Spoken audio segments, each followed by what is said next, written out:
अस्सलामु अलैकुम वरहमतुल्लाहि वबरकातुह।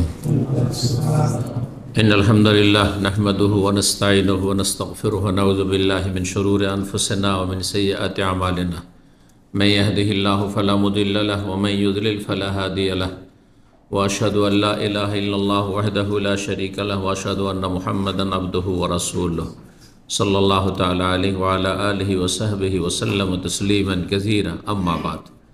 सम्मानित भातृमंडলী, আল্লাহ রাব্বুল আলামিনের প্রশংসা এবং প্রিয় নবী সাল্লাল্লাহু আলাইহি ওয়াসাল্লামের ওপর সালাত ও সালামের পর আজ বৃহস্পতিবার 19শে মুহররম 1446 হিজরি মোতাবেক 25শে জুলাই 2024 আমাদের বিষয়ভিত্তিক সাপ্তাহিক আলোচনা।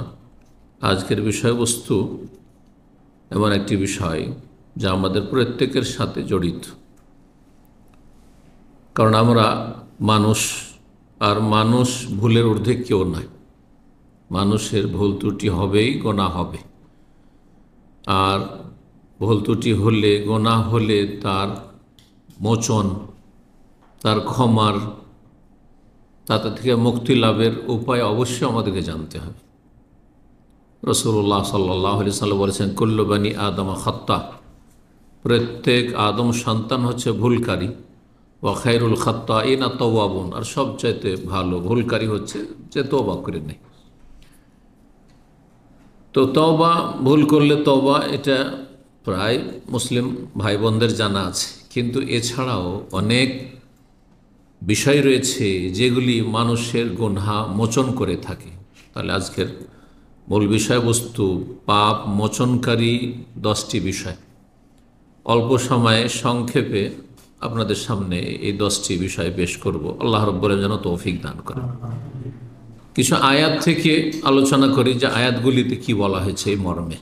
সূরা নিসার আয়াত নম্বর 31-এ আল্লাহ রাব্বুল ইরশাদ করেছেন, ইন তাজতানিবু কাবাইরা মা তুনহাউনা আন নুকাফির আনকুম মিন সাইয়্যাতিকুম নুকাফির আনকুম সাইয়্যাতিকুম ওয়া নুদখিলকুম মুদখালান কারীম। তোমরা যদি কাবিরা গুনাহ থেকে বেঁচে থাকো, যা তোমাদের নিষেধ করা হয়েছে, ইন তাজতানিবু কাবাইরা, কাবিরা বড় পাপ থেকে বেঁচে থাকো, মা তুনহাউনা আনহু, যেগুলি থেকে তোমাদেরকে নিষেধ করা হয়েছে, বারণ করা হয়েছে। তাহলে বড় গুনাহ থেকে শক্তভাবে বারণ করা হয়েছে। মানে ছোটোখাটো ভুল সাগিরা নিষেধ অবশ্যই, কিন্তু নিষেধ হইলেও মানুষের হবেই ছোটোখাটো ভুল। কিন্তু কাবিরা গুনাহ হবে একজন মুসলিমের জীবনে, তার মানে তার ইমানে, তার ইসলামে বড় ধরনের ত্রুটি আছে, দুর্বলতা আছে। তো আল্লাহ এই জন্য বলছেন যে তোমরা যদি কাবিরা গুনাহ থেকে বেঁচে থাকো, যা তোমাদের নিষেধ করা হয়েছে, তাহলে নুকাফির আনকুম সাইয়্যাতিকুম, তোমাদের গুনাহগুলিকে মোচন করে দেব। সাইয়্যাত সাধারণত ছোট গুনাহকে বলা হয়। তাহলে ছোট গুনাহ থেকে মুক্তি লাভের উপায় হচ্ছে, বা ছোট গুনাহ মোচনের উপায় হচ্ছে কাবিরা থেকে বড় গুনাহ থেকে বেঁচে থাকা। আপনি প্রতিদিনের হিসাব করেন, যদি কাবিরা গুনাহ থেকে বেঁচে থাকতে পারেন, তাহলে ছোটোখাটো যে গুনাহগুলি হচ্ছে সারা দিনে, যতক্ষণ আপনি জেগে আছেন, ঘুমালে মানুষের ওপর থেকে কলম উঠিয়ে নেওয়া হয়েছে। কারণ ঘুমের অবস্থায় মানুষের কোনো সংকল্প থাকে না, কোনো কথা বললেও সংকল্প করে বলে না নিদ্রায় থাকলে। নুদখিলকুম মুদখালান কারীমা, এবং সম্মানজনক স্থানে তোমাদেরকে প্রবেশ করাবো, অর্থাৎ জান্নাত দেব। তাহলে কাবিরা থেকে বেঁচে থাকলে সাগিরাগুলিকে, গোনাহকে মাফ করে দেবেন, গোনাহ মোচনের উপায়, আর আল্লাহ জান্নাত দেবেন, এ ওয়াদা করেছেন। সূরা মায়েদার আয়াত নম্বর 65-তে আল্লাহ ইরশাদ করছেন ইহুদি খ্রিস্টানদের সম্পর্কে, যে তারা আগের যে ধর্মের ওপর ছিল সেটা রহিত হয়ে গেছে, এবং তারা বিকৃত করেছে। এক তো ধর্ম বিকৃত, কারণ তাওরাত ইনজিল আসল অবস্থায় নেই, তাতে আল্লাহর কথা কোনগুলি, আর তাদের যারা ধর্মগুরু পুরোহিত, তাদের কথা কোনগুলি সব একাকার করে ফেলেছে। কিন্তু আল্লাহ রাব্বুল আলামিন কোরআনে কারীম হেফাজত করেছে, তাতে মানুষের কোনো কথা নেই। শুরু থেকে শেষ পর্যন্ত সব কালামুল্লাহ, আল্লাহর বাণী, এতে কোনো সন্দেহ নেই। কারণ আল্লাহ স্বয়ং এর হেফাজতের দায়িত্ব নিয়েছেন, এমনকি হাদিসের হেফাজতের দায়িত্ব নিয়েছেন। কিন্তু সেই হাদিসের হেফাজতের ক্ষেত্রে আল্লাহর বড় বড় আইম্মায়ে মুহাদ্দিসিনদেরকে হাদিসের পণ্ডিতদেরকে আল্লাহ সৃষ্টি করে তৈরি করে তাদের মাধ্যমে খেদমত নিয়েছেন। কিন্তু কোরআন কারীম মের হেফাজত, শব্দের হেফাজত, অর্থের হেফাজত, সব কিছু। কেউ যদি অর্থের বিকৃতি ঘটিয়ে অপব্যাখ্যা করে থাকে তো তার খণ্ডনের জন্য আল্লাহ আইম্মা কেরামদেরকে তৈরি করেছেন, বড় বড় আলেম তৈরি করেছেন। তো আল্লাহ বলছেন ওয়ালাউ আন্না আহলাল কিতাবে আমানু ওয়াত্তাকাউ, যদি আহলি কিতাব ইহুদি খ্রিস্টানরা ঈমান নিয়ে আসত। ঈমান নিয়ে আসা মানে শুধু আল্লাহর প্রতি ঈমান নয়, ঈমানের যে 6টি স্তম্ভ রয়েছে তার মধ্যে একটি হচ্ছে রসুলের প্রতি ঈমান। আর রসুলের প্রতি ঈমান মানে সমস্ত নবী রসুলগণের প্রতি ঈমান নিয়ে আসতে হবে। শুধু মুসা আলাইহিস সালামকে মানলে হবে না, শুধু ঈসা আলাইহিস সালামকে মানলেও হবে না, বরং আমরা যেমন মুসা ঈসা আলাইহিস সালামকে মানি তেমনই তাদেরকেও মানতে হবে রাসূলুল্লাহ সাল্লাল্লাহু আলাইহি সাল্লাম শেষ নবীকে। তারা যদি ঈমান নিয়ে আসত, আমরা তাওরাতে বিশ্বাস করি, আল্লাহর কিতাব ছিল, ইনজিলে বিশ্বাস করি, আল্লাহর কিতাব ছিল, কোরআনে বিশ্বাস করি। তারা তাওরাত ইনজিল বিকৃত করেছে, তারপরে বিশ্বাস করে, কিন্তু কোরআন বিশ্বাস করে না, সুতরাং মুমিন না, কাফের। তারা যদি ঈমান নিয়ে আসত, ঈমানদার হয়ে যেত, ওয়াত্তাকাউ এবং পাপ মুক্ত হয়ে যেত, বেঁচে থাকতো পাপ থেকে, মদ থেকে বেঁচে থাকতো, অবাধ মেলামেশা তাদের মধ্যে, এটা কোনো ব্যাপার। নর নারীর কোনো তাদের ধারণাই নেই, সেন্সই নাই যে পুরুষ আর নারীর কোনো পার্থক্য রয়েছে পশ্চিমা সমাজে। আর এক শ্রেণীর মুসলিমরা, জন্মসূত্রে মুসলিম, তারা তাদের গোলামি করে যাচ্ছে, মনে করছে মনে হয় অবাধ মেলামেশা করলে আর নোংরামি করলে, অশ্লীলতায় ডুবে গেলে, জেনা ব্যভিচারে ডুবে গেলে, মদ খেলে মনে হয় উন্নতি করা যাবে। এই জন্য আল্লামা শেখ সালেহ ফৌজান হাফিজাহুল্লাহ তাআলা বলেছেন যে আমাদের উচিত ছিল মুসলিম জাতির, যারা পশ্চিমা প্রভাবিত কাফেরদের গোলামি করছে, তাদের উচিত ছিল তাদের ভালো দিকগুলো নেওয়া। ভালো দিক হচ্ছে দুনিয়ার ক্ষেত্রে কীভাবে তারা উন্নতি করলো, তা আমরা ওইভাবে তো উন্নতি করার চেষ্টা করব। সেগুলো নেওয়ার তৌফিক হলো না, সেগুলো নিতে পারলো না মুসলিম জাতি। কিন্তু যত নোংরামি তাদের আছে সবগুলি তাদের আকিদায়, এবাদতে, আখলাকে, চরিত্রে, সব কিছুতে বাড়ি ঘর ভর্তি হয়ে গেছে মুসলিমদের। যা কাফেরদের ঘরে যে সব নোংরামি রয়েছে, মুসলিমদের ঘরে নোংরামি রয়েছে, ইল্লা মান রাহিমাল্লাহ, শেষ 1000 1জন 2জন যাদের আল্লাহ হেফাজত করেছেন, যারা চেষ্টা করেছে। আল্লাহ হেফাজত করুন।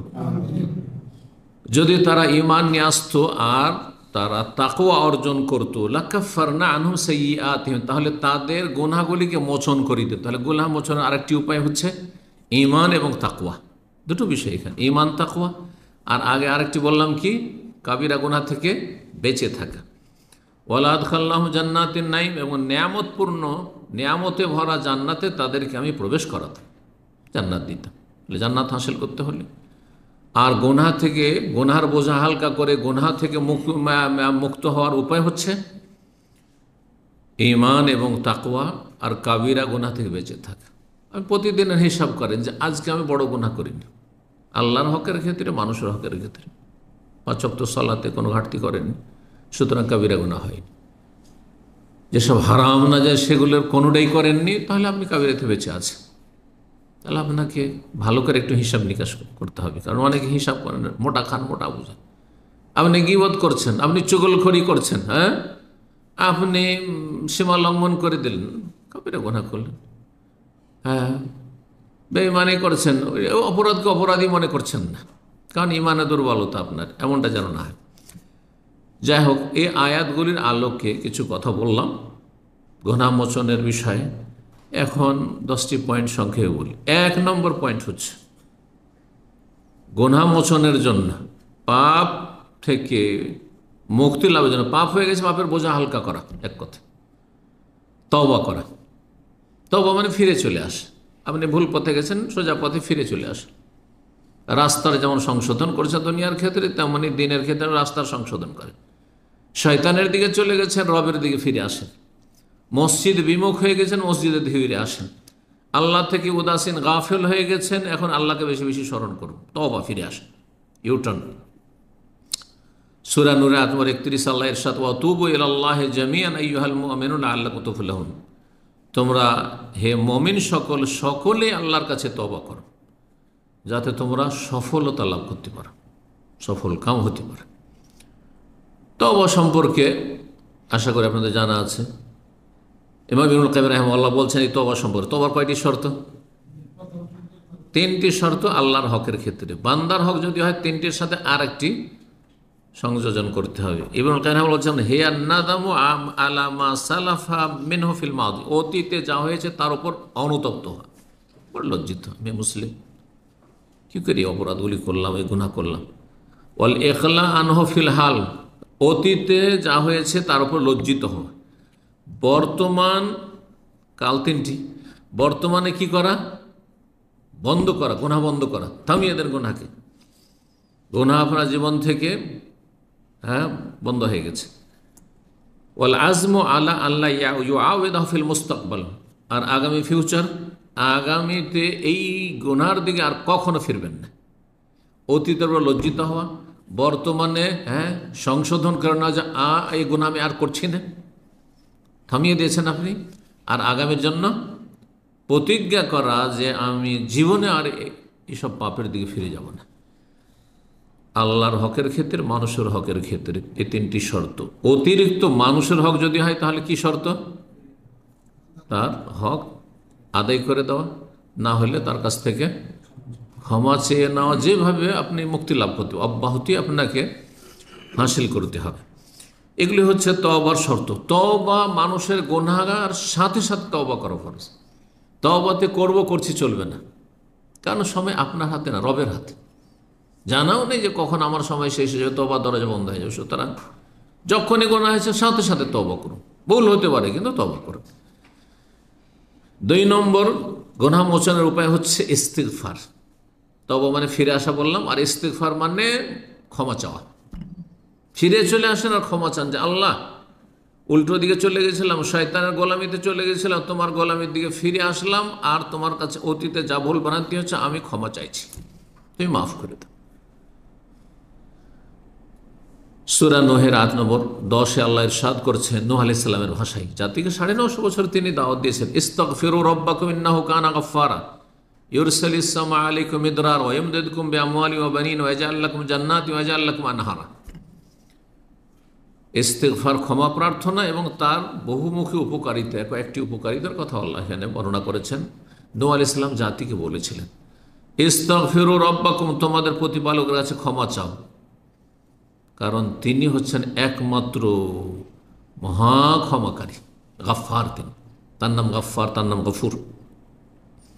সাইয়্যিদুল ইস্তিগফার আপনাদের জানা আছে। যে কোনো ইস্তিগফার, ছোট্ট কালেমা আস্তাগফিরুল্লাহ, যেমন তেমন কথা না, যদি অন্তর থেকে বের হয়, কিন্তু খুলুসিয়তের সাথে, নিষ্ঠার সাথে বের হইতে হবে। আল্লাহ তুমি ক্ষমা করে দাও, আস্তাগফিরুল্লাহ, আল্লাহর কাছে ক্ষমা চাইছি।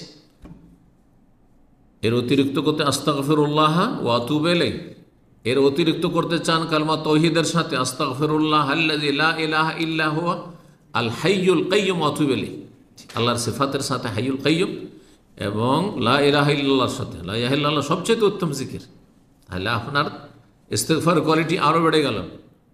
এর চাইতে ভালো ইস্তিগফার হচ্ছে সাইয়্যিদুল ইস্তিগফার। যত ক্ষমা চাওয়ার দোয়া আছে তার মধ্যে সবচাইতে উত্তম দোয়া। সৈয়দ মানে হচ্ছে নেতা, সৈয়দ মানে হচ্ছে সর্দার, সৈয়দ মানে হচ্ছে যিনি অধিনায়ক, মালিক।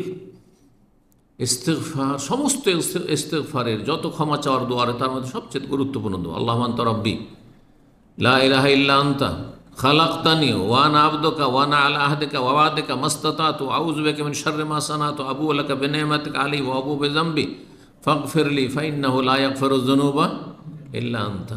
10টি বাক্য রয়েছে, 10টি বাক্য খুব গুরুত্বপূর্ণ। একটি বাক্যে ব্যাখ্যা করলে ওতে 1 ঘন্টা লাগবে। কী যে রহস্য রয়েছে এদের, সমস্ত দিকগুলো রয়েছে। যেমন পাপের অঙ্গীকার, তেমন কালেমা তাওহীদ, রবের স্বীকৃতি দান করা, ভুলের জন্য নিজেকে স্বীকার করে নেওয়া, স্যারেন্ডার করা, ইত্যাদি ইত্যাদি, এবং আল্লাহর কাছে ক্ষমা চাওয়া। এটি যদি সকালে একবার পড়েন আর সারাদের মধ্যে যে কোনো সময় মারা যান তাহলে জান্নাত, ইয়াকিনের সাথে পড়তে। সন্ধ্যাবেলা পড়েন, রাতে মারা গেলে জান্নাত। সহিহ বুখারীর হাদিস। ওমান কালাহ মিনান নাহারে মুকিনান বিহা, কেউ ইয়াকিনের সাথে যদি দিনের বেলা বলে, ফামাতা মিনহু, সেই দিনে যদি মারা যায়, কাবলা ইন, সন্ধ্যা হওয়ার আগে আগে, ফাহুয়া মিন আহলিল জান্নাহ, সে জান্নাতি। ওমান কালাহ মিনাল লাইল ওয়া হুয়া মুকিন, ইয়াকিনের সাথে যদি রাতে বলে, হয় রাতে মরণ হবে, না হয় দিনে হবে, এর বাইরে তো আর সময় নেই। প্রতিদিনের নিয়ম বানিয়ে নেন আপনি, ফজরে পড়বেন একবার কমপক্ষে, আর সন্ধ্যা পড়বেন, এটা কমের পক্ষে, তাহলে এই ফজিলত পেয়ে গেলেন। আর এর বেশি যদি পড়তে পারেন আপনি, চলতে ফিরতে উঠতে বসতে, হ্যাঁ, আপনারা কেন অভ্যাস করেন না? গাড়িতে নিজে ড্রাইভ করলেও বসে থাকছেন সিগন্যালে গিয়ে, আর অন্যরা থাকলে অন্যের গাড়িতে চাপছেন, হ্যাঁ, সেখানে বসে আছেন আপনি 5 মিনিট ধরে জ্যামে বসে আছেন, 10 মিনিট ধরে বসে আছেন, কিন্তু একটিও জিকির নেই। গাফিলতি, এটি উদাসীনতা। পরে এই সময়গুলোকে কাজে লাগান, কারণ ভালো কথা যখন বলাই অভ্যস্ত হয়ে যাবে তখন আর খারাপ ভাষা বেরোবে না, স্বাভাবিকভাবে খারাপ কথা কমে আসবে। এটা হচ্ছে মানুষের স্বভাব। আল্লাহ যেন আমাদের সকলকে তৌফিক দান করেন। 3 নম্বর গুনাহ মোচনকারী, পাপ মোচনকারী বিষয় হচ্ছে বেশি বেশি নেকি করা, যেই নেকি গুনাহকে মুছে দেবে। যত নেকি বাড়াবেন গুনাহ তত কমে আসবে, এবং গুনাহ যেগুলো আছেও স্টকে আছে আমল নামে, সেগুলোকে মুছে দেবে। সূরা হুদের আয়াত 114-তে আল্লাহ ইরশাদ করেছেন, ইন্নাল হাসানাত ইউযহিবুনা সাইয়্যাত, নিশ্চয়ই নেকিগুলি গুনাহগুলিকে কি করে? ইউযহিবুনা সাইয়্যাত, মুছে নিয়ে চলে যায়, হ্যাঁ, দূর করে দেয়। যেমন আগুনে লোহার বা অস্ত্রের মরিচা জংকে দূর করে দেয়। যালিকা যিকরা লিযাকিরিন, এটি হচ্ছে যারা উপদেশ গ্রহণকারী বা আল্লাহকে স্মরণকারী তাদের জন্য উপদেশ, যে গুনাহ হচ্ছে নেকি বাড়ান। নেকি যখন বাড়াবে তখন শয়তান আর সুযোগ পাবে না, কারণ শয়তান যেখানে ফলন বেশি সেখানে মেহনত করবে। আমরাও তাই করি, কৃষিকাজ যারা করেন, যেই ফসলে, হ্যাঁ, অল্প খরচে ফলন বেশি সেটাই করবে। তো শয়তান দেখছে যে একে গুনাহ করেছে, একটা গুনাহ করেছে, এ তো শত শত নেকি করে ফেলছে, তো আপনার পেছনে আর লাগবে না। তো এই বিষয়টি আমি সবসময় বলার চেষ্টা করি, কারণ আমরা সবাই ভুলের সাথে জড়িত। ভুল হলো তো কি হলো, আমি নেকি বেশি করব। যেমন একটা খারাপ কথা বেরিয়ে গেল মুখ দিয়ে, তেমনই জিকির আজকার বেশি বের করা শুরু করেন, দেখবেন যে শয়তান আর সুযোগ দেবে যে একে খারাপ কথা বললাম না। নবী সাল্লাল্লাহু আলাইহি ওয়াসাল্লাম হাদিস আবু দাউদে রয়েছে, মুসনাদ আহমদ, তিরমিজিতে রয়েছে, হাদিসটিকে আল্লামা আলবানী হাসান। ইত্তাকিল্লাহ হাইসুমা কুন, 3টি বিষয় বলেছে, যেখানে থাকো আল্লাহকে ভয় করো। ও আতবাই সাইয়্যাতাল হাসানা, আর গুনার পরে নেকি করো। গুনাহ হচ্ছে আপনার ধরেন পেশাব পায়খানা ময়লা আবর্জনা, আর নেকি হচ্ছে আপনার পানি, স্বচ্ছ পানির মতো। তাহলে পেশাব পায়খানা শরীরে কাপড়ে লেগে গেলে কি করবেন? তার উপরে পানির প্রয়োজন, পানি দিয়ে ধৌত করবেন, জি, পানি বইয়ে দেবেন, জি। তামহোহা, তাহলে সে গুনাহগুলিকে মিটিয়ে দেবে, মুছে দেবে। তামহোহা ওয়া খালিকিন নাস বিখুলুকিন হাসান, আর মানুষের সাথে সদাচরণ করো, ভালো আচরণ করো। গুরুত্বপূর্ণ 3টি বিষয়। 4 নম্বর উপায় গুনাহ মোচনের, সেটা হচ্ছে মুমিনদের জন্য দোয়া করেন আপনি, মুসলিম ভাইদের জন্য। এই ক্ষেত্রে কৃপণতা করেন না। আমাদের অনেকের মধ্যে কৃপণতা কাজ করে, কারণ চান না যে সে উন্নতি করুক, হ্যাঁ, বা তার সাথে একটু হয়তো, হ্যাঁ, মনোমালিন্য আছে বা দূরত্ব আছে বা কোনো ভক্তি নেই। যদি শত্রুতা নাও থাকে, বিদ্বেষ নাও থাকে, ভক্তি নেই, যার ফলে দোয়া করতে চান না। আপনি নিজে বেশি ক্ষতিগ্রস্ত। আপনি যদি দোয়া করতেন তা আপনার যেন ফেরেশতা দোয়া করতেন। আপনার দোয়া নাও হইতে পারে কবুল, কিন্তু ফেরেশতা দোয়া আপনার জন্য যেটা হবে সেটা কবুল হবে, লাভ, বেনিফিট। তো মুমিনদের জন্য দোয়া করবেন, মুমিন ভাই বোনদের জন্য। এই জন্য রব্বানা ইগফির লানা ওয়া লিইখওয়ানিনা আল্লাযীনা সাবাকুনা বিল ঈমান ওয়া লা তাজআল ফী কুলুবিনা গিল্লাল লিল্লাযীনা আমানু রব্বানা ইন্নাকা রাউফুর রাহিম। সমস্ত মুমিন মুমিনাত আদম আলাইহিস সালাম থেকে শুরু করে আজ পর্যন্ত এই উম্মতের, আগের উম্মতের যে কোনো মুমিন মুমিনাত, আম্বিয়া রাসূলগণ থেকে শুরু করে মুসলিম হইলেই হলো, যে কোনো যুগের সবাই এই দোয়াতে কিন্তু শামিল। সূরা হাশরে আল্লাহ দোয়া শিখিয়েছেন। আর ফেরেশতারাও দোয়া করে মুমিনদের জন্য, মুমিন মুসলিমের জন্য ফেরেশতারা দোয়া করে। তো যাতে করে আমার জন্য, আপনার জন্য ফেরেশতা দোয়া করে, কারণ আরেকটি বিষয় আছে, বেশ কিছু হাদিস দ্বারা প্রমাণিত যে কোন কোন শ্রেণীর পাপীদের ওপর বা কোন কোন শ্রেণীর মানুষের ওপর ফেরেশতার লানত হয়। এই বিষয়টি আমাকে স্মরণ করে দেবেন, ইনশাআল্লাহ আলোচনা করব। কিছু মানুষ আছে যাদের বিভিন্ন পাপের কারণে তাদেরও ফেরেশতা অভিশাপ দেয়, লানত দেয়। তো ফেরেশতার লানত থেকে বাঁচতে হবে, বরং নেক দোয়া নেওয়ার চেষ্টা করতে হবে। মুসলিম ভাই বোন জীবিত হোক আর মৃত হোক তাদের জন্য দোয়া করেন। মারা গেছে তাদের জন্য দোয়া করলে আপনার ফায়দা। সে আপনার কাজে আসবে না, কিন্তু আল্লাহর পক্ষ থেকে ফেরেশতা নিযুক্ত আছে আপনার কল্যাণের জন্য, আপনার জন্য দোয়া করার ক্ষেত্রে। দোয়ার কথা বললাম সূরা হাশর আয়াত নম্বর 10, সেই দোয়াটি, রব্বানা ইগফির লানা, আল্লাহ আমাদেরকে মাফ করে দাও, ওয়া লিইখওয়ানিনা আল্লাযীনা সাবাকুনা বিল, আর আমাদের ওই সব ভাইদেরকে মাফ করে দাও, বোনদেরকে মাফ করে দাও যারা আমাদের পূর্বে ঈমানের অবস্থায় চলে গেছে, আমাদের পূর্বে যারাই চলে গেছে। আর আমাদের অন্তরে যেন কোনো মুমিন মুসলিম সম্পর্কে বিদ্বেষ শত্রুতা না থাকে, কালিমা না থাকে। উম্মু দারদা রাদিয়াল্লাহু তাআলা আনহা, নবী সাল্লাল্লাহু আলাইহি ওয়াসাল্লাম একজন সাহাবিয়া মহিলা, তিনি বর্ণনা করছেন আন্না রাসূলুল্লাহ কানা ইয়াকুল, রাসূলুল্লাহ সাল্লাল্লাহু আলাইহি ওয়াসাল্লাম বলতেন, এই হাদিসটি, দাওয়াতুল মারইল মুসলিমি লিআখিহি বিযাহরিল মুস্তাজাবাতুন, মুসলিম ভাই যদি আরেক মুসলিম ভাইয়ের জন্য তার চোখের অন্তরালে, আড়ালে, যদি সামনে নয়, তার সামনে অনেক সময় লোক দেখানো চামচামি দোয়া হয়, যার সাথে স্বার্থ জড়িত আছে, খুব দোয়া দিলেন, কারণ ওকে আপনি কি করতে বেলুন মতো ফোলাতে চাইছেন আপনি, বুঝছেন না? না না না, ও তো ইখলাস নেই আপনার, হইতে পারে ওর সাথে গরজ জড়িত আছে দুনিয়ার, ইখলাস নেই, ওই দোয়াতে কাজ হবে। এই যে বেজাহরিল গায়ব, চোখের আড়ালে, সে অনেক দূরে আছে, তাকে কেউ শোনাবারও লোক নেই যে আপনার জন্য অমুক দোয়া, শেখ দোয়া করছেন, আপনার জন্য অমুক দোয়া করছেন, এই কথা বলারও নেই। দোয়া করছেন, আল্লাহ ওনাকে ভালো করুন, আল্লাহ ওনাকে রহম করুন, আল্লাহ ওনাকে শান্তিতে রাখুন, সুখে রাখুন, ইত্যাদি। বেজাহরিল গায়বে, যদি চোখের আড়ালে দোয়া করে কেউ অন্য মুসলিমের জন্য, মুস্তাজাবাতুন, আল্লাহর কাছে কবুল হয়ে যায়। কারণ এখানে কোনো দুনিয়ার স্বার্থই থাকে না, যেখানে এই দোয়া ও জানতেই পারছেন না যে আমি তার জন্য দোয়া করছি, আমি জানতে পারছি না আমার জন্য কে দোয়া করছে, এই দোয়াগুলি কবুল হবে। কিন্তু এসে সামনে ধরেন, শেখ আল্লাহর জন্য আপনাকে ভালোবাসি, শেখ জাযাকাল্লাহু খায়র, হতে পারে দুনিয়ার কোনো গরজ থাকতে পারে, বুঝা গেছে না? জি। ইনদা রাসি মালাকুন মুআক্কাল, আর যেই লোক দোয়া করে চোখের আড়ালে, তার মাথার কাছে, তার বিছানার যেখানে শয় সেখানে তার মাথার কাছে বা সেখানে থাকে, তার পাশে একজন ফেরেশতা নিযুক্ত থাকে। কুল্লামা দা লিআখিহি বিখাইরিন, যখনই কোনো মুসলিম ভাই বোনদের জন্য ভালো নেক দোয়া করে, কালাল মালাকুল মুআক্কালু, নিযুক্ত ফেরেশতা বলে, আমিন, তোমার দোয়া আল্লাহ কবুল করুন। আমিন মানে আল্লাহ কবুল করুন। ওয়ালাকা বিমিসলিন, আর তোমাকে আল্লাহ অনুরূপ যেন দান করেন, ওই রকমই যেন তোমাকে দান করে। সহিহ মুসলিমের 4914 নম্বর হাদিস, সহিহ মুসলিমের হাদিস। চোখের আড়ালে অন্যের জন্য দোয়া করা। আচ্ছা, যে কোনো মুসলিমের জন্য এই দোয়া করলে যখন ফায়দা, তো চোখের আড়ালে যদি আপনার স্ত্রীর জন্য দোয়া করেন, স্ত্রী যদি স্বামীর জন্য চোখের আড়ালে দোয়া করে, ইখলাস আছে না নেই?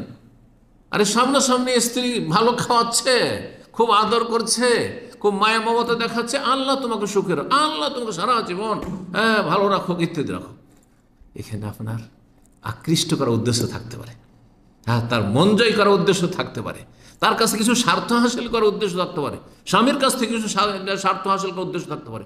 কিন্তু স্বামী আছে ডিউটিতে, স্বামী আছে প্রবাসে, স্ত্রী আছে দেশে, আর দোয়া করছেন, ইখলাস আছে, ইখলাস আছে। কারণ এখানে আপনি দোয়া করছেন না করছেন স্ত্রী জানছে না, আর স্ত্রী আপনার জন্য দোয়া করছেন না করছে আপনি জানছেন না। বেজাহরিল গায়ব, চোখের আড়ালে। আল্লাহ যেন তৌফিক দান করেন। ফেরেশতাদের দোয়ার কথা শোনেন তাহলে। সূরা গাফির, যার অপর নাম আল মুমিন, সূরা মুমিন আয়াত নম্বর 7 আল্লাহ বলছেন, আল্লাযীনা ইয়াহমিলুল আরশা ওয়া মান হাওলাহু, যেসব ফেরেশতারা আল্লাহর আরশ বহন করে রয়েছে, তার আল্লাহর নিকটবর্তী ফেরেশতা, আল্লাহর নৈকট্যপ্রাপ্ত সবচেয়ে শ্রেষ্ঠ ফেরেশতারা তারা, জিবরাইল আলাইহিস সালামের পরে। ওমান হাওলাহু, এবং চারপাশে, আরশের চারপাশে যে অসংখ্য ফেরেশতা রয়েছেন, ইউসাব্বিহুনা বিহামদি রব্বির, প্রশংসার সাথে সাথে তাসবিহ করে, ওয়া ইউমিনুনা, আল্লাহর প্রতি ঈমান রাখে, ওয়া ইস্তাগফিরুনা লিল্লাযিনা আমানু, এবং মুমিন মুসলিমদের জন্য তারা আল্লাহর কাছে ক্ষমা প্রার্থনা করে, ইস্তিগফার করে, আল্লাহ মুমিন মুসলিমদেরকে মাফ করে দাও, ক্ষমা করে দাও।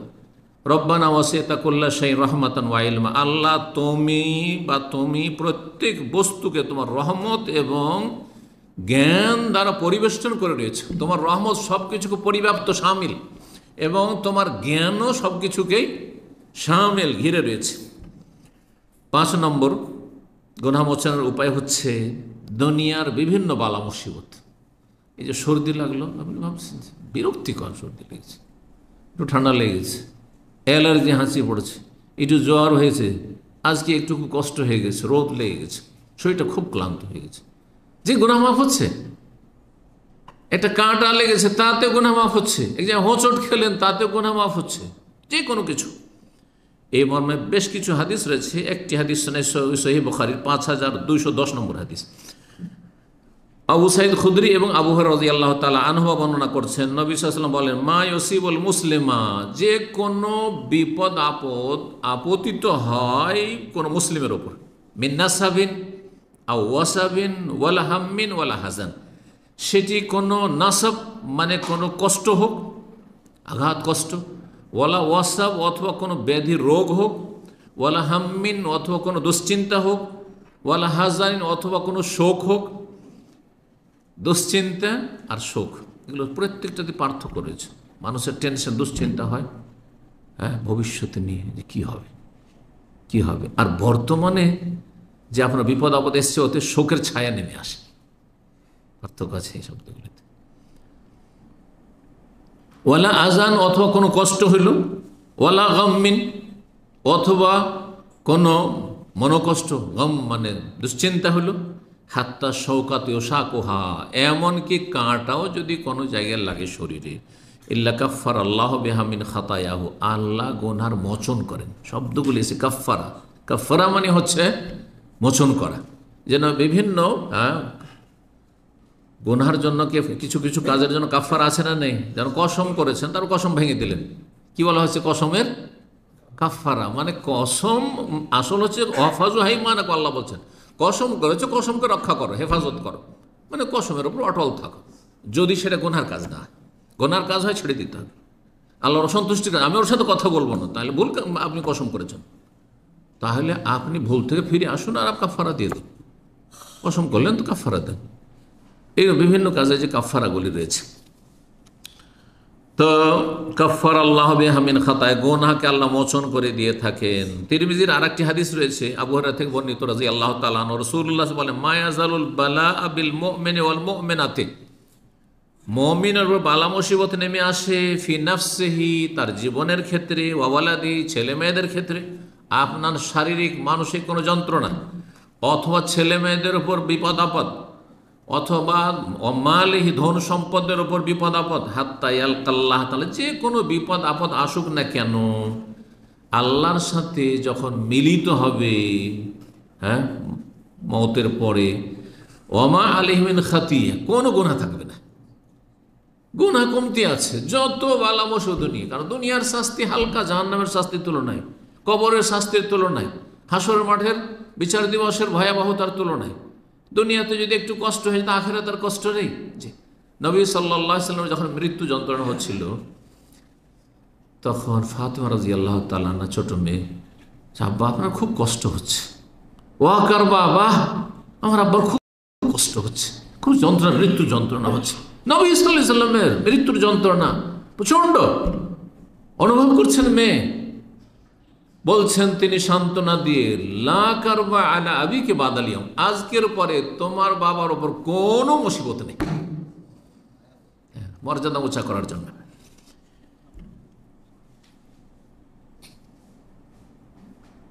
ছয় নম্বর গুনাহ মোচনের উপায় হচ্ছে আপনি কাউকে নেকি হাদিয়া দেন।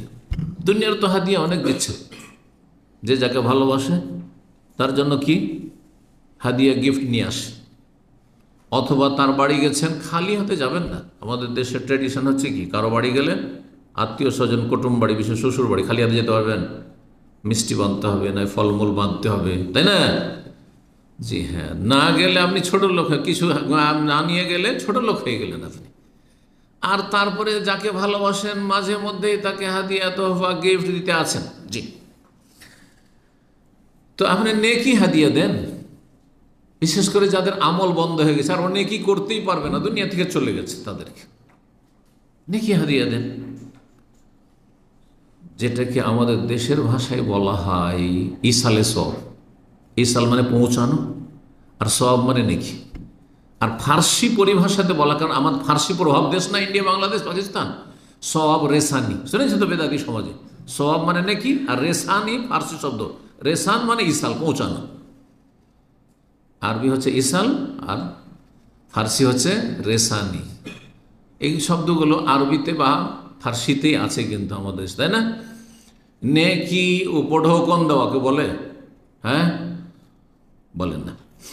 তো যারা বলে তাদের ক্ষেত্রে একটি কথা জেনে রাখুন, তার অধিকাংশ বেদাতি পন্থায় নেকি পৌঁছায়, যার ফলে কোনো লাভ হয় না। যে পৌঁছায় তারও লাভ হলো না, আর যাকে দিল তারও লাভ হলো না। যেমন কোরআন খানি করে বক্সাবে, কোরআন খানি করে হাদিয়া দেবেন, এটা নেই। নবী সাল্লাল্লাহু আলাইহি ওয়াসাল্লাম, সাহাবারা কেউ করেননি। আপনি নামাজ পড়বেন, কেবল এই নামাজটা আমি বক্সে দিলাম, এই 1000 বার আমি জিকির করলাম, জিকিরটা আমি বক্সে দিলাম। বক্সাদা বলে না, বকশিস, বকশিস থেকে বক্সাদা মানে দান করে দিলাম, হ্যাঁ দিয়ে দিলাম, এটা নেই। কিন্তু যেটা আছে সেটা করতে হবে। এই জন্য আমার একটি আলোচনা আছে যে মৃত ব্যক্তিকে ইসালে সওয়াব বা নেকি পৌঁছানো খুব গুরুত্বপূর্ণ আলোচনা। সুন্নতি তরিকা, দোয়া দিয়ে, হজ দিয়ে, উমরা দিয়ে, হ্যাঁ সাদকা দান, সাদকা করে, আর্থিক ইবাদত বন্দেগী করে। জি, আপনি স্থায়ী সাদকা, আপনি মসজিদ তৈরি করে দিলেন, মাদ্রাসা তৈরি করে দিলেন, একটা এতিম ছেলে মানুষ করে দিলেন, আপনার মৃত বাবা মায়ের জন্য এরকম জনকল্যাণমূলক কাজ করলেন, আপনি একটা টিউবওয়েলের ব্যবস্থা দিলেন, এইভাবে গরিবের বাড়িঘর তৈরি করে দিলেন। যতদিনই বাড়িঘর থাকলো, মসজিদ থাকলো, মাদ্রাসা থাকলো, ততদিন পর্যন্ত নেকি সাদকায় জারিয়ে চালু আছে। সুন্নতি তরিকাগুলি বাদ দিয়ে বেদাতি তরিকা অবলম্বন করে। জি, তারপরে যদি রোজা থেকে যায় অসুস্থ ব্যক্তির, কাজা করতে পারেনি, তার আগে মারা গেছে, মাঝখানে সময় পেয়েছিল, কিন্তু যদি সেই অসুস্থতে মারা যেত করতে হবে না, প্রয়োজন নেই। কিন্তু মাঝখানে কাজা করার সুযোগ পেয়েছিল, করছে, আর হঠাৎ করে মারা গেল, তাহলে তার আত্মীয়রা কাজা করে নেবে। সহিহ মুসলিম হাদিস, এজা মাতাল ইনসান, মানুষ যখন মারা, ইনকাতানু আমালু, তার আমলগুলি বন্ধ হয়ে যায়, নিজের আমল বন্ধ হয়ে গেছে, আর নেকি বাড়বে না, যা করার করে নিছে। আপনার আব্বা, আপনার আম্মা, আমার আব্বা আম্মা রাহিমাহুমুল্লাহ, আল্লাহ রহম করেন, জান্নাতুল ফিরদৌস দান করেন, তাদের গুনাহ খাতা মাফ করেন, আমাদেরকে তাদের সাথে একত্রিত করেন জান্নাতুল ফিরদৌসে।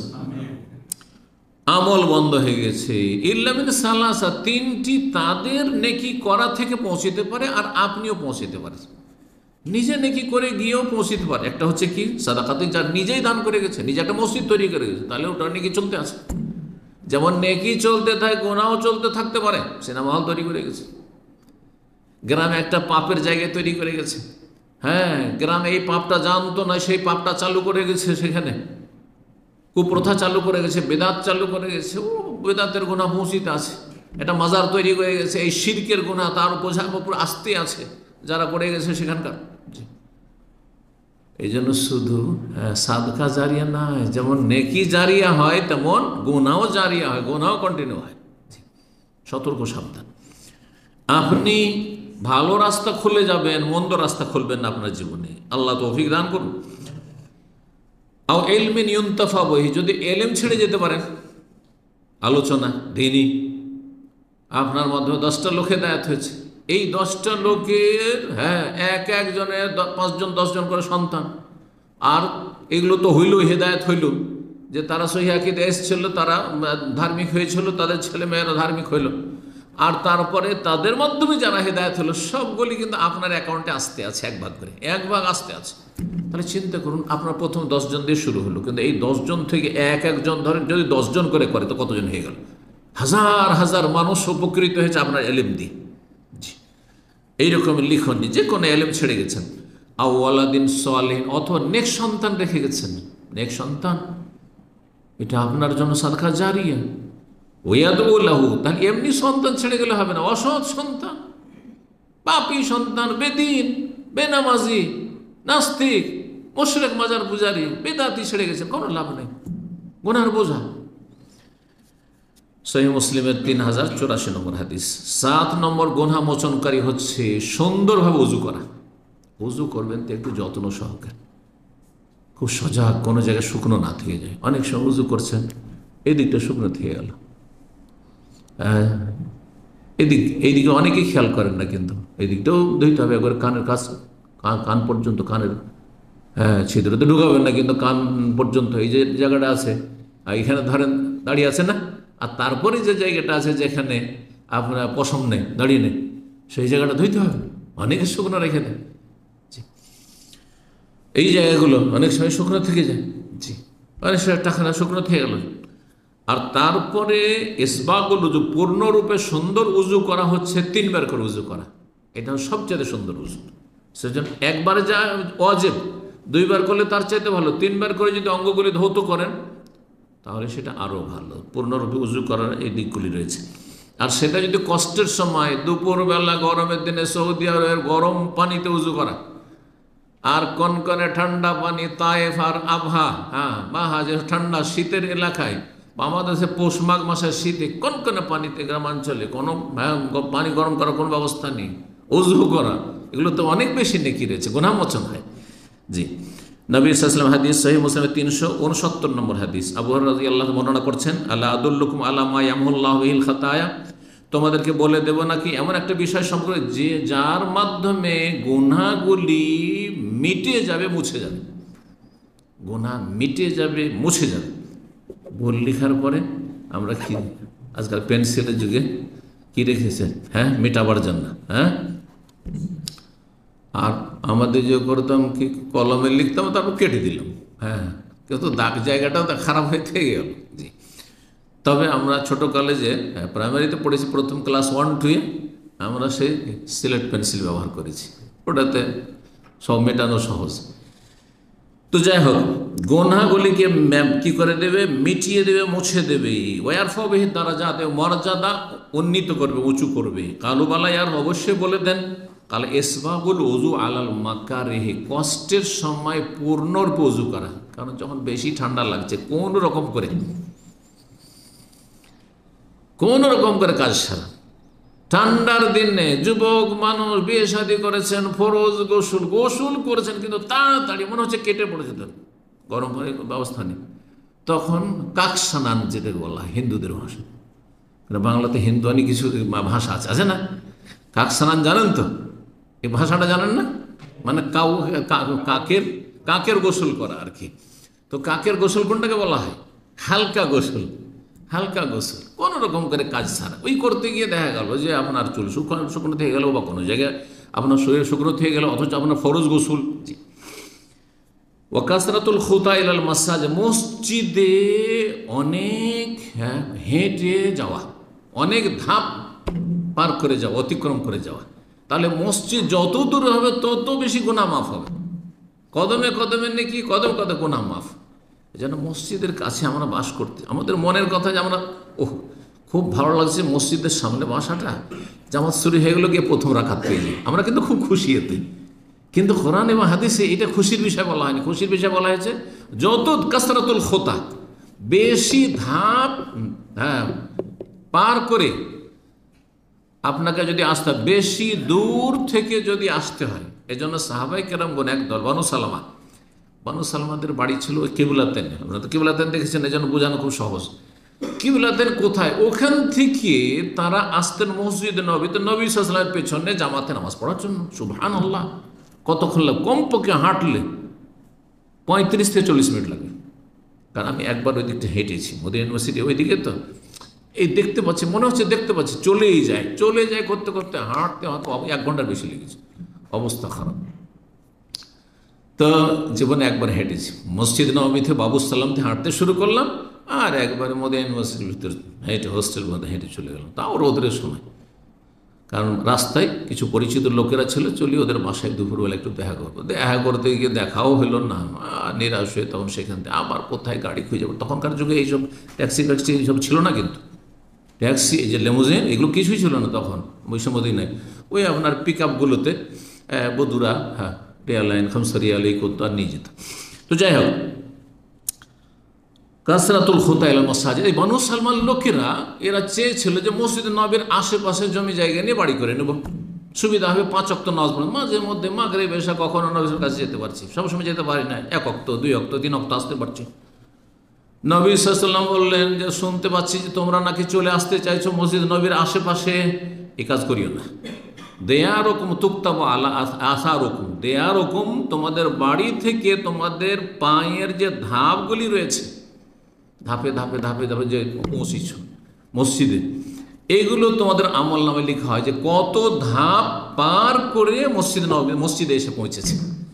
তাহলে যত দূর থেকে মসজিদ আসবে তত বেশি গুনাহ মাফ হবে, তত বেশি মর্যাদা উঁচু হবে।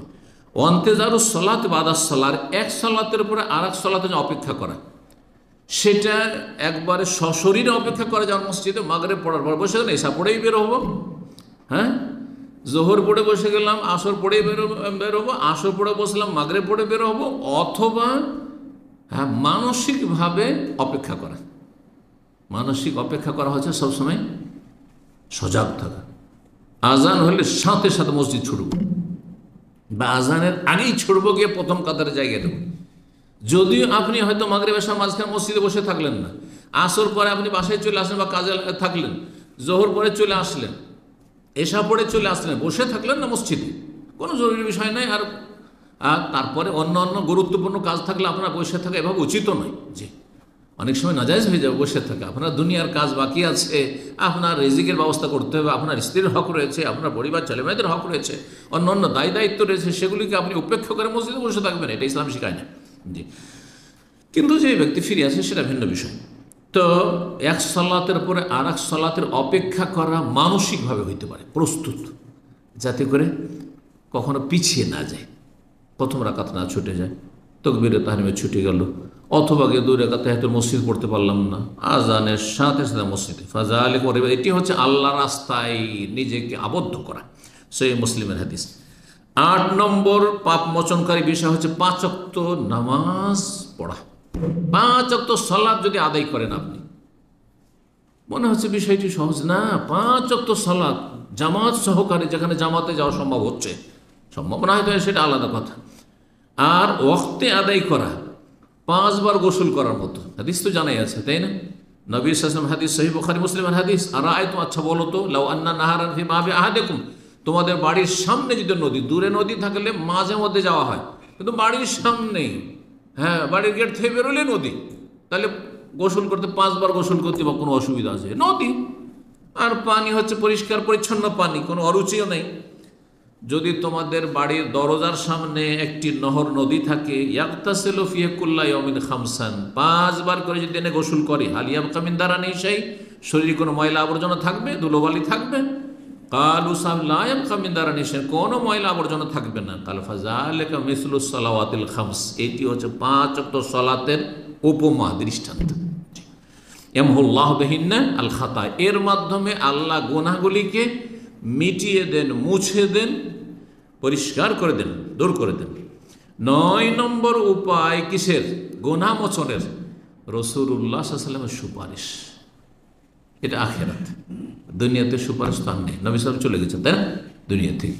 এই সুপারিশটা কখন হবে? বিচার দিবসে, ইয়াউমুল কিয়ামা, হাসর মাঠে হবে। গুনাহ নিয়ে চলে গেছেন, এই গুনাহ যদি থেকেই যায় আর মাঝখানে কোনো সুপারিশের ব্যবস্থা না হয়, তাহলে জাহান্নামে যেতে হবে, কিছুদিন হলেও যেতে হবে। এইখান থেকে বাঁচার জন্য, গুনাহ মুছে দেওয়ার জন্য, হাসর মাঠেও গুনাহর বোঝা আপনার উপর আছে আর আপনার আমলনামাতে আছে, রাসূলুল্লাহ সাল্লাল্লাহু আলাইহি ওয়াসাল্লাম শাফাআত পেয়ে গেলেন, গুনাহ থাকা সত্ত্বেও কি হয়ে গেল? জান্নাতে চলে গেলেন, আপনি জাহান্নামে যেতে হলো না। সহিহ বুখারী 5830, সহিহ মুসলিমের 298 নম্বর হাদিস, আনাস রাদিয়াল্লাহু তাআলা আনহু বর্ণনা করেছেন, লিকুল্লি নবিয়্যিন দাওয়া, প্রত্যেক নবী দোয়া করেছেন, প্রত্যেক নবী দোয়া করেছেন উম্মতের জন্য। ওয়াকাদ দাআ বিহা ফাস্তুজিবা, আর নবীরা দোয়া করেছেন, তাদের দোয়া কবুল হয়েছে। ফাজাআলতু দাওয়াতি শাফাআতাল লিউম্মতি ইয়াউমাল কিয়ামাহ, কিন্তু আমার দোয়াটা আমি এখন স্থগিত রেখেছি, যে দুনিয়াতে আল্লাহ চয়েস দিয়েছেন, একটা দোয়া করো, যা চাইবে তাই দেওয়া হবে। যদি আপনাকে এরকম অপশন দেওয়া হয় যে আপনাকে শুধু একটা চান্স দেওয়া হয়, আপনি যা চাইবেন তাই চান, হতো ভাবো চাইবটা কি, কোনটা চাইব, কোনটাকে 1 নম্বরে রাখবো? নবী সাল্লাল্লাহু আলাইহি ওয়াসাল্লাম বলছেন আমি দুনিয়াতে এই দোয়া করবো না, আখিরাতের জন্য জমা রাখবো, আখিরাতের জন্য সেটাকে জমা রাখবো। সেটা কি? শাফাআতান লি উম্মতি ইয়াউমাল কিয়ামতের দিনে হাসরের মাঠে আমার উম্মতের জন্য সুপারিশ করে, আল্লাহ এই পাপীগুলোকে আমি জান্নাতে নিয়ে যাব, জাহান্নামে দিও না তুমি। এই জন্য শাফাত সুপারিশ শব্দটি খুব সহজ ভাষা বুঝেন। আমাদের দেশে বেদাতিরা যেহেতু মিসগাইড করেছে, ভুল বুঝিয়েছে। সুপারিশ সহজ ভাষায় আখিরাতে হাসরের মাঠে আল্লাহর কাছে দোয়া। দুনিয়ায় দোয়া করতেন, দুনিয়ার দোয়া যেমন আল্লাহর কাছে করলেন, কবুল হইতে পারে আবার নাও হইতে পারে। হাসরের মাঠে রাসূলুল্লাহ সাল্লাল্লাহু আলাইহি ওয়াসাল্লামের শাফাত কবুল হবে, এ কথা হাদিস দ্বারা প্রমাণিত। জি, অন্য অন্যদেরও শাফাত সীমিত আকার রয়েছে, কিন্তু নবী সাল্লাল্লাহু আলাইহি ওয়াসাল্লামের শাফাত রয়েছে বৃহৎ আকারে রয়েছে। জি, আর বিভিন্ন প্রকরণ রয়েছে শাফাতের। তো নবী সাল্লাল্লাহু আর শাফাত কার জন্য? নেক লোকদের জন্য শাফাতের প্রয়োজনই নেই। মর্যাদা উঁচা করার জন্য শাফাত হবে, যেন জান্নাতি, আপনারা সবাই জান্নাতি, জাহান্নামের সম্মুখীন না, তারপরও শাফাত হবে কিসের জন্য? গ্রেডটা বাড়াবার জন্য, আরো উঁচা করার জন্য মর্যাদা। কিন্তু আসল শাফাত কাদের জন্য? যাদের জন্য জাহান্নাম ওয়াজিব হয়ে গেছিল, অবধারিত হয়ে গেছিল। এই জন্য সহিহ মুসলিমের কি হাদিস রয়েছে, শাফাতি লে আহলিল কাবায়ের মিন উম্মতি, আমার সুপারিশ হবে আমার উম্মতের যারা কাবিরা গুনাহে লিপ্ত ছিল, আর কাবিরা গুনাহ বড় গুনার বোঝা নিয়ে গেছে কিন্তু ঈমান নষ্ট করে যায়নি, তাদের জন্য শাফাত। তাহলে উম্মতের চোর ডাকাতের জন্য শাফাত হইতে পারে, কিন্তু নামাজি হইতে হবে, শিরক মুক্ত হইতে হবে, মাজার পূজা মুক্ত হইতে হবে, হ্যাঁ কুফরি মুক্ত হইতে হবে, সেহের জাদু আর এই জ্যোতিষী বিদ্যা মুক্ত হইতে হবে, হ্যাঁ গণকের পেশা মুক্ত হইতে হবে, ঈমান ভঙ্গকারী বিষয়তে মুক্ত হইতে হবে, নাস্তিকতা থেকে মুক্ত হইতে হবে, সেকুলারিজম থেকে মুক্ত হইতে হবে। আমাদের সমাজে যারা চোর ডাকাত ওদের নামাজও নেই, হ্যাঁ, আর ওরা পেট ছাড়া কিছুই বুঝে না, আল্লাহর ভয় জীবনে হইল না, তাহলে তো ঈমান নেই। তাহলে ঈমান যদি থাকে আর কাবিরা গুনাহ থাকে তো তাদের জন্য শাফাত হবে নবী করিম সাল্লাল্লাহু আলাইহি ওয়াসাল্লামের। 10 নম্বর সর্বশেষ, গুনার বোঝা নিয়ে চলে গেছেন, গুনার বোঝা নিয়ে চলে গেছেন। দুনিয়াতে গুনার কাফারা মোচনের কোনো বন্দোবস্ত হয়নি, ব্যবস্থা হয়নি। যেগুলি আলোচনা করলাম 8 নম্বর পয়েন্ট পর্যন্ত কিন্তু দুনিয়ার কাজ, তাই না? 5 ওয়াক্ত সালাত পর্যন্ত। 9 নম্বরে কি ছিল? হাসরের মাঠে রাসূলুল্লাহ সাল্লাল্লাহু আলাইহি ওয়াসাল্লামের সুপারিশ। ওটাও নসিব হইল না, বদনসিব ধরেন, ওটাও নসিব হইল না, নবী সাল্লাল্লাহু আলাইহি ওয়াসাল্লাম শাফাআতও পেলেন না। তাইলে গুনার বোঝা যে কাবিরা গুনাহ আছে, জাহান্নামে যেতে হবে। এখন আর একটা ওসিলা আছে, সুবহানাল্লাহ, আর একটি মাধ্যম আছে, লাস্ট মাধ্যম, শেষটি, সেটি হচ্ছে রহমাতু আরহামুর রাহিমিন, সবচাইতে বড় দয়ালু রব্বুল আলামিনের রহমত, দয়া, আল্লাহর মায়া মমতা যদি হয়ে যায় যে এই পাপিষ্টের জন্য দুনিয়া তো কোনো মাধ্যম হইল না গুনাহ মাফের, আর নবী সাল্লাল্লাহু আলাইহি ওয়াসাল্লামেরও শাফাত পেল না, বদনসিব হতভাগা, আমার মায়া, আল্লাহর মায়া হয়ে গেল, আল্লাহ যা তোকে মাফ করে দিলাম। হ্যাঁ না, আল্লাহকে শোকজ করতে হবে, আল্লাহ কেন মাফ করলেন? আল্লাহ আপনার নিয়ে দিয়েছেন, আল্লাহ নিজের দিচ্ছেন, আর রহমুর রাহিমিন তিনি। কথা বোঝা গেছে কিনা? জি, আপনার হক, আপনার প্রাপ্য আপনি পেয়েছেন কিনা এটা দেখার বিষয়। জি, এই মর্মে হাদিস শোনেন, হাদিস সুপারিশের লম্বা হাদিসের একটা অংশ। আল্লাহ তাআলা বলবেন শাফাতিল মালায়েকা, ফেরেশতারাও সুপারিশ করেছে, যার জন্য করেছে। ফেরেশতার সুপারিশ অনেকে পেয়েছে। ওয়াশাফান নবী, নবীরাও সুপারিশ করেছে যারা পাওয়ার পেয়েছে। ওয়াশাফাল মুমিন, মুসলিম, আলেম, ওলামা, আল্লাহর নেক বান্দা, তারাও সুপারিশ করেছে, সীমিত তাদেরও সুপারিশ, হ্যাঁ বিভিন্ন সুপারিশ। ওয়ালাম ইয়াবকা ইল্লা আরহামুর রাহিমিন, এখন এক সত্তাই বাকি আছেন, তিনি হচ্ছেন সমস্ত দয়ালুদের মহান দয়ালু, আরহামুর রাহিমিন। আল্লাহু আকবার। ফায়াকবিযু কবযাতা মিনান নার, জাহান্নামের আগুনে চলে গেছে কাবিরা গুনার কারণে, চোর ডাকাত আর বিভিন্ন পাপী সব জাহান্নামে জ্বলছে। আল্লাহ এক মুষ্টি তার মুষ্টি দ্বারা নেবেন, আল্লাহ রাব্বুল আলামিন, আল্লাহর মুষ্টি আল্লাহর মতো, আল্লাহর হাত আল্লাহর মতো, আল্লাহ নেবেন, আল্লাহর মুষ্টি নেবেন। কোনখান থেকে নেবেন? এই জাহান্নামে যেসব জাহান্নামীগুলো জ্বলছে, ফায়ুখরিজু মিনহা কওমান, এমন এক জাতিকে, এমন এক ক্যাটাগরির পাপিষ্টদেরকে, জাহান্নামীদেরকে আল্লাহ বের করবেন তার মুষ্টিতে নিয়ে, লাম ইয়ামালু খায়রান কাত্তু, কখনো ভালো কাজ করেনি, ভালো কাজ করেনি, কিন্তু ঈমান ভঙ্গ করেনি, কাফের নয়, ইমান ভঙ্গকারী নয়। ইমান ভঙ্গের যে 10টি মুখ্য কারণ সেগুলি তার মধ্যে ছিল, ইমানটা ছিল, কিন্তু করছি ভয় ভীতি মাঝে মাঝে হয়, আর একটু অনুতপ্ত হয়, কিন্তু আমল করেনি কিছু।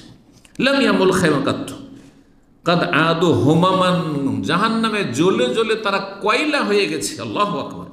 ফায়ুলকিহিম, আল্লাহ যে উঠাবেন, উঠিয়ে ফিন্নাহারিন ফি আফওয়াহ, জান্নাতের দরজার কাছে একটি নহরে নিক্ষেপ করে ফেলে দেবেন, এই কয়লার মতো মানুষগুলোকে ফেলে দেবেন, যেটার নাম হচ্ছে নাহরুল হায়াত। এই নাহরুল হায়াতকে আমাদের দেশে ফার্সি ভাষা বলে আবে হায়াত। এটা আবে হায়াত ঔষধি আছে বা তেল আছে, জানেন না? ইন্ডিয়া বাংলাদেশে একটা তেল পাওয়া যায়, ওটার নাম কি? আব মানে পানি, আব ফার্সি ভাষা কিন্তু, আর হায়াত মানে জীবন, মানে এই পানি বা এই ওষুধ আপনার জীবন ফিরিয়ে দেবে। হ্যাঁ, আপনার মানে গুরুত্বপূর্ণ, আপনার জীবনে ওষুধের কাজ, মানে মহা ঔষধের কাজ করবে। এই নামটি ওখান থেকে হয়তো এরা নিয়েছে, হেকিমদের সব ওষুধ। তো আল্লাহর জান্নাতের দরজার কাছাকাছি একটি নহর রয়েছে, সেখানে এই কয়লায় হয়ে গেছে যেসব জাহান্নামীরা জ্বলে, তাদের কিন্তু তারা পাপিষ্ঠ মুসলিম, নেকির কাজ তাদের নেই কিছু। আল্লাহর রহম হবে, আল্লাহ জাহান্নাম থেকে উঠে তাদের ওখানে ফেলে দেবেন, আর তারপরে তারা গজে উঠবে। যেমন অঙ্কুর গজিয়ে উঠি একটা বীজ থেকে, যখন একটু পানি পায়, রস পায়, তখন অঙ্কুর গজিয়ে ওঠে, কত কচি হয়ে দুর্বল হয়ে ওই রকম গজিয়ে উঠবে। ফায়াম্বতুনা কামা তাম্বতুল হাব্বাতু মিনাস সাইল, বন্যা আর পানি নেমে গেছে, আর তারপরে দেখবেন বন্যার পানি নামার পরে এই দৃশ্যগুলো কিন্তু দেখেছেন, জায়গাগুলো শুকিয়ে গেছে, আর বিভিন্ন জায়গা থেকে বিভিন্ন বীজের দানা এসে ওখানে থেকে গেছে, আর সেখান থেকে গজিয়ে অঙ্কুর গজিয়ে উঠছে, ওই রকম গজে উঠবে। 269 নম্বর হাদিস রয়েছে। আল্লাহর সূরা জুমারের 8 নম্বর 53 ইরশাদ করছেন, কুল ইয়া ইবাদিয়াল্লাযিনা আসরাফু আলা আনফুসিহিম লা তাকনাতু মির রাহমাতিল্লাহ ইন্নাল্লাহা ইয়াগফিরু যুনুবা জামিআ। হে নবী, বলে দাও যে আল্লাহ তোমাদেরকে বলছেন, ইয়া ইবাদিয়াল্লাযিনা আসরাফু, হে আমার ওই বান্দারা যারা আসরাফু আলা আনফুসিহিম, নিজের ওপর অত্যাচার করেছো, নিজের ক্ষেত্রে সীমা লঙ্ঘন করেছো, লা তাকনাতু মির রাহমাত, আল্লাহর রহমত থেকে তোমরা নৈরাশ হয়ে যেও না, হতাশাগ্রস্ত হয়েও না। আল্লাহ কি আর রহম করেন, আল্লাহ কি আমাকে মাফ করেন, এইরকমটা চিন্তা করিও না। ইন্নাল্লাহা ইয়াগফিরু যুনুবা জামিআ, আল্লাহ সমস্ত গুনাহ মাফ করতে পারেন, আল্লাহ সমস্ত গুনাহ মাফ করতে পারেন। জি, আল্লাহ যাকে ইচ্ছে মাফ করেন, কিন্তু অন্তত সর্বনিম্ন ঈমান নিয়ে যেতে হবে, সর্বনিম্ন ঈমান নিয়ে যেতে হবে। আখিরাতে কাফেরের জন্য, ঈমানবিহীন কারোর জন্য কোনো রকমের আল্লাহর রহমত নেই, এটা সবসময় আমাদেরকে মনে রাখতে হবে। আল্লাহ রাব্বুল আলামিন, লা তাকনাতু মির রাহমাতিল্লাহ ইন্নাল্লাহা ইয়াগফিরু যুনুবা জামিআ ইন্নাহু হুয়াল গফুর রহিম, আল্লাহ হচ্ছেন গফুর, বড় মার্জনাকারী এবং বড়ই দয়ালু। আল্লাহ রাব্বুল আলামিন যেন আমাদের গুনাহ খাতা মাফ করেন, নেক আমলে তৌফিক দান করেন, এবং ভুল ভ্রান্তি হলে আল্লাহ রাব্বুল আলামিন বেশি বেশি নেকির মাধ্যমে, আর এই সমস্ত যে 10টি আর মধ্যে 8টি প্রথম ওসিলা যেগুলি আমাদের নিজের কর্ম, এগুলি বেশি বেশি আমাদের জীবনে নিয়ে আসার, আমল করার তৌফিক দান করেন। ওয়া সাল্লাল্লাহু ওয়া সাল্লাম নবিয়ানা মুহাম্মদ ওয়া আলা আলিহি ওয়া সাহবিহি আজমাইন।